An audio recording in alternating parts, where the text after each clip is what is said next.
I'm Jeff Williams with Berkshire Hathaway Home Services, Hyde Cooper Real Estate. Right now I'm coming to you from Village Creek Landing on St. Simons Island, Georgia.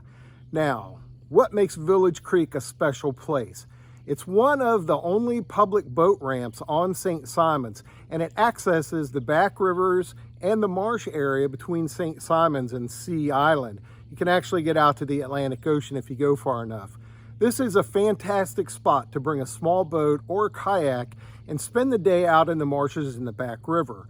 You'll see all kinds of wildlife in this area, from manatees to alligators, all kinds of birds, wildlife, and it's a fantastic spot to fish if you like to fish.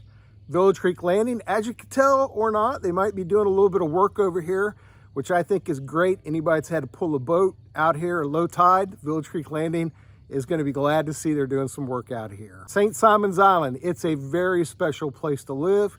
If you're interested in knowing more, I hope you'll give me a call.